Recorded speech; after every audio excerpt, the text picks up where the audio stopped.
Hello दोस्तों, प्रतियोगिता दर्पण मार्च 2023 करंट अफेयर्स सीरीज़ में अभी तक हमने नेशनल और इंटरनेशनल करंट अफेयर्स को कंप्लीट कर लिया था। अब इसमें हम लोग इकोनॉमिक्स से जुड़े जितने भी करंट अफेयर्स होते हैं उसे देखेंगे, यानी आर्थिक और वाणिज्यिक परिदृश्य को हम लोग यहाँ पे कंप्लीट करेंगे। जनवरी के मंथ के सारे करंट अफेयर्स इसमें दिए हुए थे। तो नए साल में बहुत सारे नए डाटा आए थे, जिसमें कि एनएसओ की रिपोर्ट हो गई या फिर वाणिज्यिक मंत्रालय की रिपोर्ट। तो इन लोगों की रिपोर्ट यहाँ पे इसमें बताई गई हैं।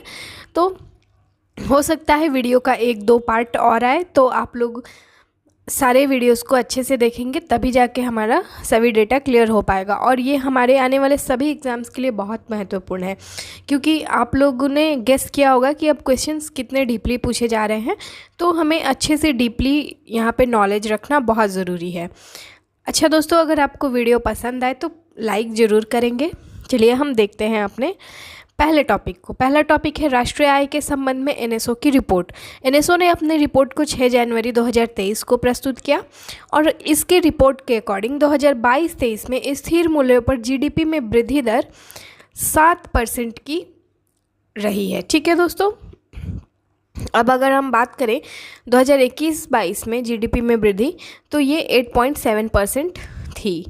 आगे हम देखते हैं 2022-23 में स्थिर मूल्यों पर यहाँ पे देखा जाए, स्थिर मूल्यों का मतलब यहाँ पे है 2011-12 के मूल्य स्तर पर सकल मूल्य संवर्धन यानी ग्रॉस वैल्यू एडिशन में यहाँ पे वृद्धि कितनी हुई है? 6.7% की वृद्धि यहाँ पे देखी गई है। वैसे ही 2021-22 में जीवीए में वृद्धि दर 8.1% की थी। ये सभी चीज़ें हमें मतलब याद रखना पड़ेगा दोस्तों, एग्ज़ाम्स में पूछे जा सकते हैं हमसे। तो याद करने का इसका सबसे सिंपल तरीका है ना कि आप डेली सुबह में जब आप उठते हो ना, तब इसको थोड़ा टाइम दो। जो जितने भी आपके डेटाज़ हैं उसको थोड़ा टाइम दो, आधा घंटा 1 घंटा जितने भी आप टाइम दे सकते हो। तो डेली अगर आप देखोगे ना इन सभी चीज़ों को, तो अपने आप याद आ जाएंगी। रटना नहीं है इन सभी चीज़ों को, नहीं तो आप भूल जाओगे। ठीक है, तो ऐसे करके हमें याद रखना है। अब हम आगे देखते हैं। एनएसओ के पहले अग्रिम आकलन में जीडीपी में 157.60 लाख करोड़ यहाँ पे अनुमानित है। ठीक है, 2021-22 यहाँ पे 22-21 है। ठीक है, आप यहाँ पे ध्यान देंगे, यहाँ पे 22 और 21 है। में स्थिर मूल्यों पर जीडीपी कितने थी? भारत की जीडीपी थी 147.36 लाख करोड़ थी। अब आगे आते हैं हम लोग। अब राष्ट्रीय आय और प्रति व्यक्ति आय के बारे में यहाँ पे देखेंगे। ध्यान रखेंगे कि ये सभी एनएसओ की ही रिपोर्ट है। ठीक है, चलिए राष्ट्रीय आय और प्रति व्यक्ति आय के बारे में हम देखेंगे। यहाँ पे बताया गया है कि 2021-22 में 31 मई 2022 के अंतिम अनुमान, ठीक है, 31 मई 2022 के अंतिम अनुमान में 2011-12 के स्थिर मूल्यों पर राष्ट्रीय आय कितनी रही है दोस्तों? तो ये 125.20 लाख करोड़ रही है। वहीं अगर हम इसमें 22-23 की बात करें, जो कि 6 जनवरी 2023 के पहले अग्रिम अनुमान में 2011-12 के स्थिर मूल्यों पर राष्ट्रीय आय यहाँ पे 133.48 लाख करोड़ रही है। अब बात करते हैं हम यहाँ पे प्रति व्यक्ति आय की। प्रति व्यक्ति आय को हम स्थिर मूल्यों पर देखेंगे, तो ये कितनी है दोस्तों? 91,481। अब आप याद करोगे 91,481, तो दोस्तों ये याद नहीं होगा। अब आप अगर इसको याद करने की कोशिश करोगे ऐसे 91,481, तो ये आसानी से याद हो जाएगा, क्योंकि पढ़ने में ये हमें इजी लग रहा है। तो आप 91,481 ऐसे करके याद करोगे तो ये इजीली आपको याद हो जाएगा। ठीक है, आप ऐसे ही सारे डेटाज को याद कर सकते हैं। आप 1000 और ऐसे कर करके करोड़ बोलोगे ना, तो वो बहुत जल्दी आप भूल जाओगे। ठीक है, लेकिन ध्यान में रखोगे कि ये चीज़ें लाख में बताई जा रही हैं या करोड़ में बताई जा रही हैं। ठीक है, चलिए, तो ये 1000 है, आप इसे 91,481 ऐसे याद कर सकते हैं। चलिए आगे देखते हैं। नेक्स्ट है 2022-23 6 जनवरी 2023 के पहले अग्रिम अनुमान में 11/12 के स्थिर मूल्य पर प्रति व्यक्ति आय यहाँ पे 96,522, इसको आप ऐसे याद रख सकते हो, ठीक है। इतना रहा है, यानी 96,522 रहा है। आप इसे याद कर सकते हो 96,522 से, ठीक है। चलिए आगे देखते हैं। वास्तविक प्रति व्यक्ति आय में वृद्धि कितनी हुई है? वास्तविक प्रति व्यक्ति आय में वृद्धि 2022-23 की यहाँ पे बात की जा रही है दोस्तों, 5.5%, 5.5%, ऐसे याद रख लो, याद हो जाएगा, ठीक है। चलिए आगे देखेंगे। देखिए, जो भी हमने अभी पढ़ा ना, उसको एक आंकड़ों के रूप में यहाँ पे दिया गया है। तो आप लोग इसे, जब मैं PDF शेयर करूँगी अपने टेलीग्राम चैनल IQ+ एकेडमी पे, तो आप वहाँ से लेके इसे देख सकते हैं, ठीक है।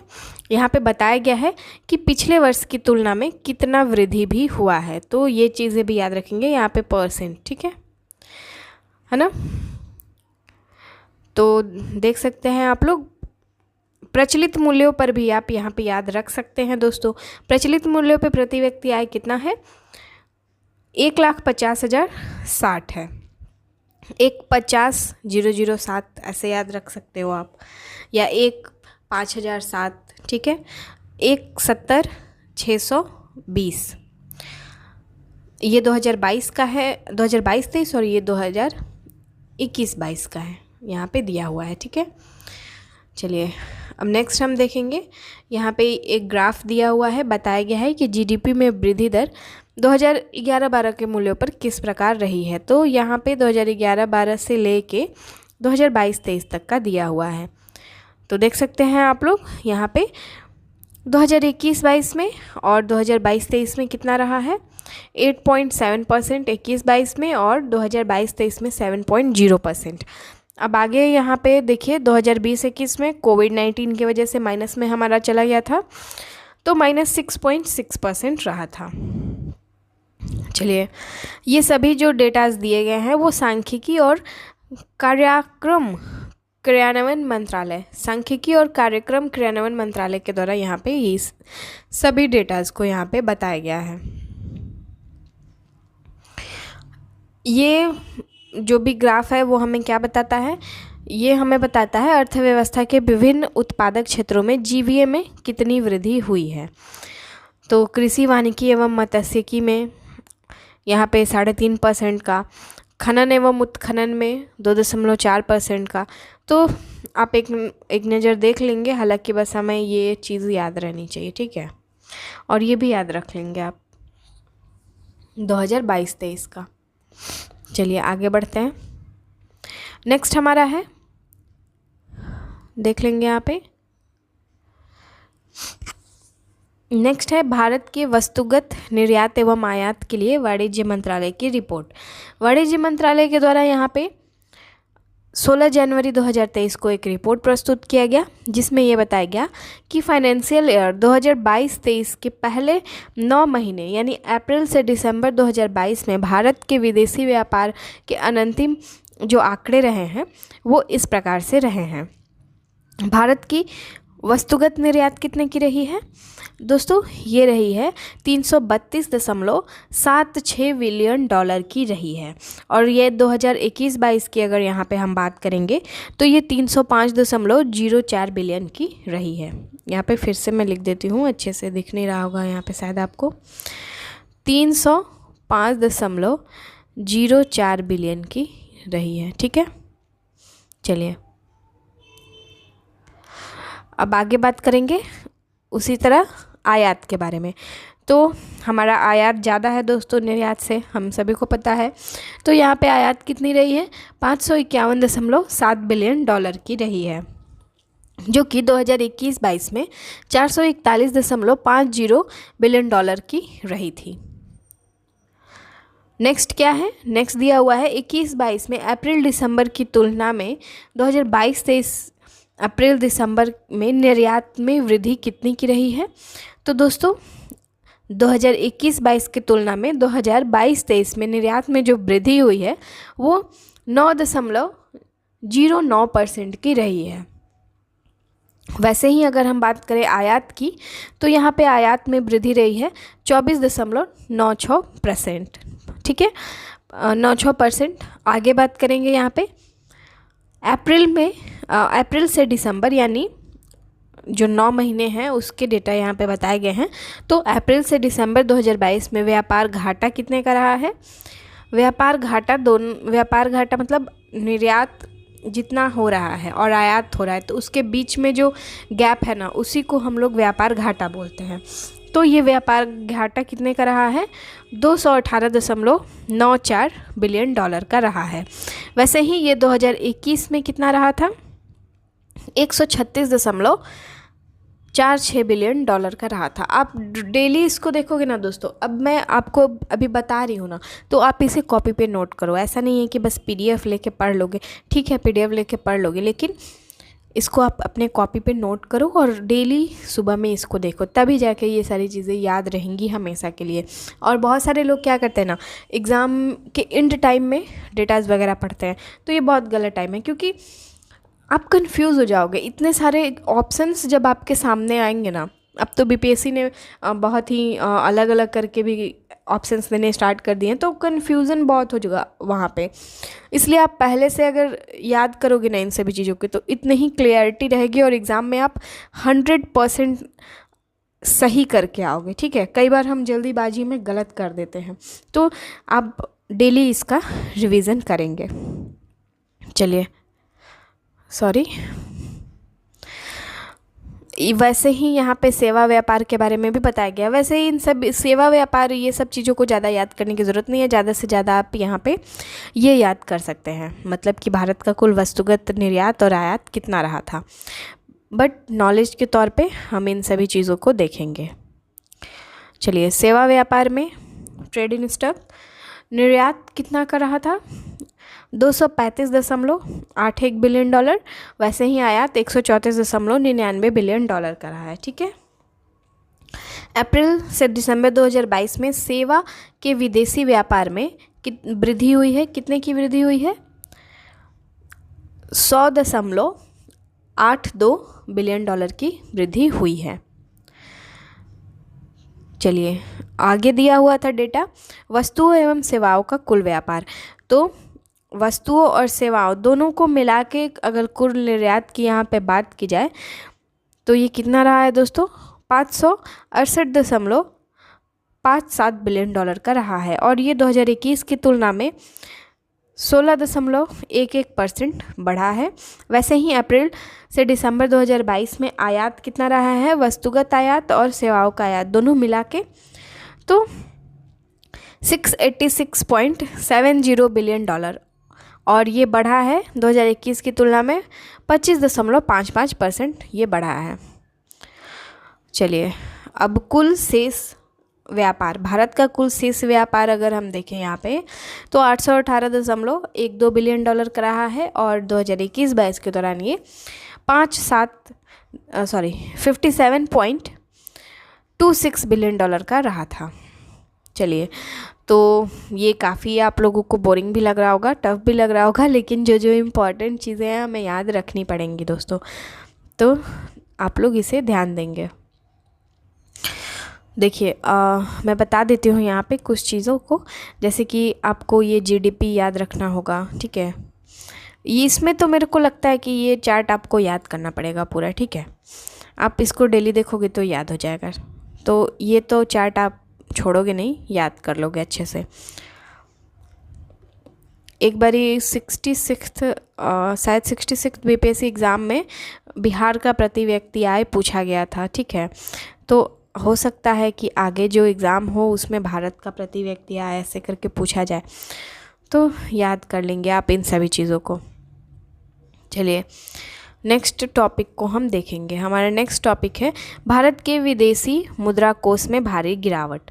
भारत के विदेशी मुद्रा कोष में दोस्तों भारी गिरावट देखी गई है। अब जैसा कि हम सभी को पता है कि किसी भी देश की अर्थव्यवस्था को बेहतर रूप से चलाने के लिए फॉरेक्स रिजर्व की बहुत ही ज़्यादा इम्पोर्टेंस होती है।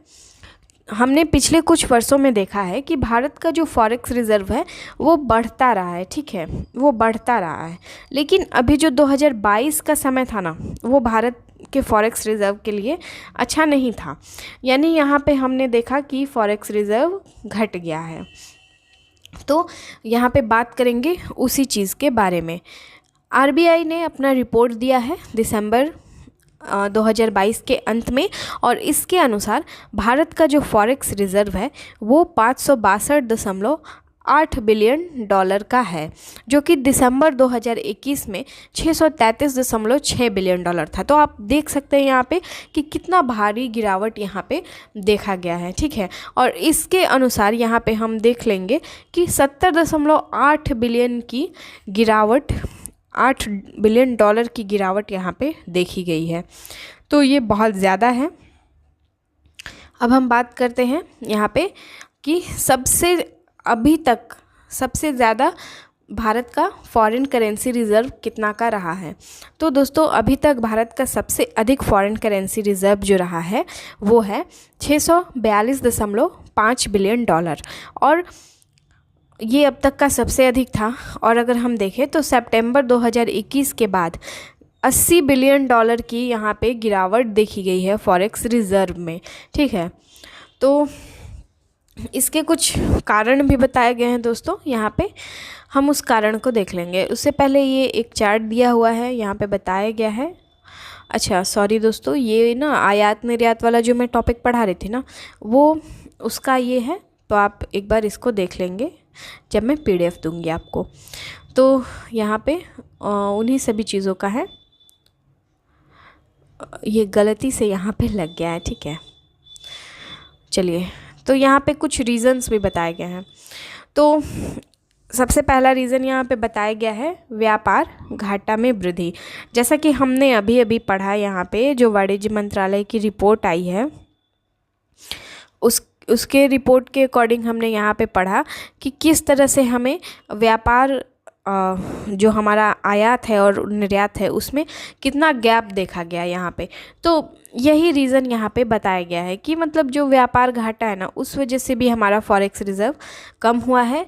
चालू खाते के घाटे में वृद्धि और डॉलर की तुलना में रुपए के मूल्य में गिरावट की रोक के लिए आरबीआई ने खुले बाजार में डॉलर की बिक्री शुरू कर दी थी। अब यहाँ पे हम इस बात को थोड़े अच्छे से समझेंगे, ठीक है।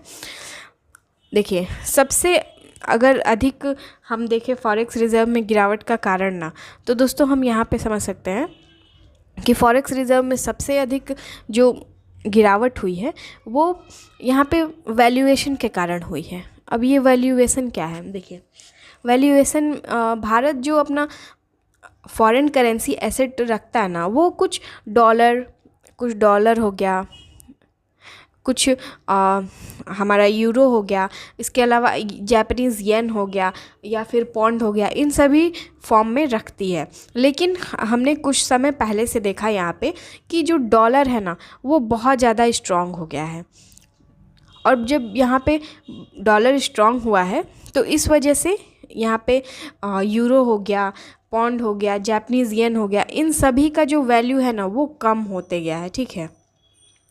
अब इनकी वैल्यू जब कम होगी तो भारत ने जो अपना फॉरेन करेंसी एसेट्स रखा है फॉरेक्स रिज़र्व के रूप में, जो कि अलग अलग, जैसे यूरो, मैंने अभी अभी बताया आपसे कि यूरो, जापानीज़ येन, इन सभी के रूप में जो भारत ने अपना फॉरेक्स करेंसी रिज़र्व रखा है उसकी वैल्यू भी तो कमेगी ना यहाँ पे।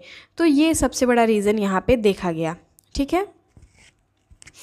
अब अगर हम आगे बात करें तो यहाँ पे एक और रीज़न हो सकता है कि जो फॉरेन पोर्टफोलियो इन्वेस्टर्स हैं ना, उन्होंने अपना जो भी शेयर मार्केट में पैसा लगाते थे उसको विदड्रॉ कर लिया। अब उन्होंने विदड्रॉ क्यों किया, देखिए लास्ट ईयर हम देख रहे थे कि बहुत ज़्यादा इन्फ्लेशन बढ़ रहा था। अब यहाँ पे इन्फ्लेशन बढ़ रहा था, और दूसरी तरफ क्या, तो रसिया यूक्रेन का युद्ध, इस वजह से जो भी अनसर्टेनिटी बनी हुई थी ना, उसकी वजह से यहाँ पे यूएसए का सेंट्रल बैंक है, उसने अपना इंटरेस्ट रेट बढ़ा दिया जिस वजह से क्या हुआ ना कि जो भी यहाँ पे हमारे फॉरेन पोर्टफोलियो इन्वेस्टर्स थे ना, वे अलग अलग देशों से अपना जो भी पैसा इन्वेस्ट किया था उसको विथड्रॉ किया और वापस अपने देश में ले गए और लगा दिया। अब इस वजह से यहाँ पे आरबीआई ने रुपये के वैल्यू को कम होने से रोकने के लिए यहाँ पे डॉलर को मार्केट में रिलीज़ करना शुरू कर दिया। ठीक है, डॉलर को यहाँ पे मार्केट में रिलीज़ करना शुरू कर दिया। अब इस वजह से भी हमारा फॉरेक्स रिज़र्व जो घट गया। अब एक डेटा है हमारे पास दोस्तों, हम अगर उस डेटा को समझें तो यहाँ पे हम देखेंगे कि आरबीआई ने अभी तक ये जनवरी का ही डेटा है, 54.44 बिलियन डॉलर खुले बाज़ार में बेचा है। अब इस वजह से भी हमारा फॉरेक्स रिज़र्व घट गया है। ठीक है, चलिए, आई होप कि आपको समझ में आया होगा दोस्तों मैं जो बताना चाह रही थी यहाँ पे कि क्या रीज़न है जिस वजह से हमारा फॉरेक्स रिज़र्व कम हुआ था। ठीक है, अब यहाँ पे हम समझेंगे कि फॉरेक्स रिज़र्व की इम्पॉर्टेंस क्या होती है हमारे लिए। देखिए, फॉरेक्स रिज़र्व इसलिए ज़रूरी है क्योंकि अगर कोई भी आपदा आती है तो हम वस्तुओं को इम्पोर्ट कर पाएँ। ठीक है, अभी हमारे पास जितना फॉरेक्स रिज़र्व है ना, उससे हम लोग 9 मंथ तक यहाँ पे हम लोग इंपोर्ट कर सकते हैं। तो ये बहुत अच्छा है, अभी बहुत ज़्यादा प्रॉब्लम नहीं है। यहाँ पे 6 मंथ तक का फॉरेक्स रिज़र्व हमारे पास होना चाहिए। अब हम देख सकते हैं यहाँ पे एग्जांपल ले सकते हैं अपने पड़ोसी देशों जैसे कि पाकिस्तान हो गया और श्रीलंका हो गया। इनके पास फॉरेक्स रिज़र्व ही नहीं है जिसकी वजह से ये इंपोर्ट नहीं कर पा रहे हैं और ये लगातार IMF वगैरह से लोन लेना चाहते हैं ताकि ये इंपोर्ट कर पाएँ। ठीक है दोस्तों, तो इसलिए भी हमारे लिए फॉरेक्स रिज़र्व काफ़ी ज़रूरी है। ठीक है, अब जो हमारा यहाँ पे अगर हम बात करें कि अभी मैं बताती हूँ। देखिए, जो जनवरी 2022 का है ना ये डेटा, तो इस टाइम जो हमारा फॉरेक्स रिज़र्व था ना, इसके माध्यम से हम लगभग 13 मंथ का इंपोर्ट कर सकते थे, लेकिन अभी हम सिर्फ 9 मंथ का ही इंपोर्ट कर पाएंगे। यहाँ पे आप इस ग्राफ को अच्छे से देख सकते हैं। चलिए, यहाँ पे एक और हम लोग देख सकते हैं यहाँ पे कि किस तरह से हमारा फॉरेक्स रिज़र्व बढ़ रहा था 2019 के बाद से। 2019 में हमने देखा कि 61.38 बिलियन डॉलर हमारा फॉरेक्स रिज़र्व बढ़ा था। वैसे ही सबसे ज़्यादा कब बढ़ा? ये सबसे ज़्यादा बढ़ा 2020 में, 119.68 बिलियन डॉलर फॉरेक्स रिज़र्व बढ़ा था।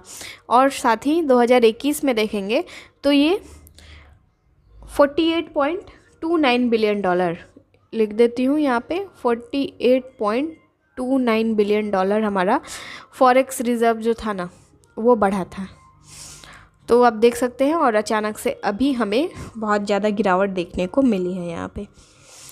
आई होप दोस्तों आपको रीज़न भी समझ में आ गया होगा कि किस रीज़न की वजह से हमारा फॉरेक्स रिज़र्व घट रहा है। तो दोस्तों आज के लिए बस इतना ही। हम नेक्स्ट वीडियो लाएंगे, उसमें आगे की जितने भी टॉपिक्स हैं उसको करवाएंगे। हो सकता है आगे 2 और वीडियोज़ आएँ तब जाके ये कंप्लीट हो। दोस्तों इसमें इस बार ना इकोनॉमिक्स वाले में बहुत ज़्यादा टॉपिक्स दिए हुए हैं और उसको हमें अच्छे से डिस्कस करना भी ज़रूरी है। तो मेरे को भी उसमें थोड़ा टाइम लग जाता है कि पहले उसका पूरा नोट्स बनाओ, फिर थोड़ा बहुत मेरे को भी पढ़ना पड़ता है, उसके बाद मैं आपके पास कोई भी नॉलेज लाती हूँ। तो इसलिए हो सकता है कि ये 2 वीडियोज़ आए तब जाके कंप्लीट हो, या हो सकता है मैं एक में ही कंप्लीट करवा दूँ। तो अगर आपको वीडियो पसंद आ रहे हैं तो प्लीज़ करके लाइक करेंगे, अपने दोस्तों के साथ शेयर करेंगे और अपने एक्सपीरियंस को कमेंट बॉक्स में बताएंगे। दोस्तों मिलते हैं आपसे नेक्स्ट वीडियो में। जय हिंद।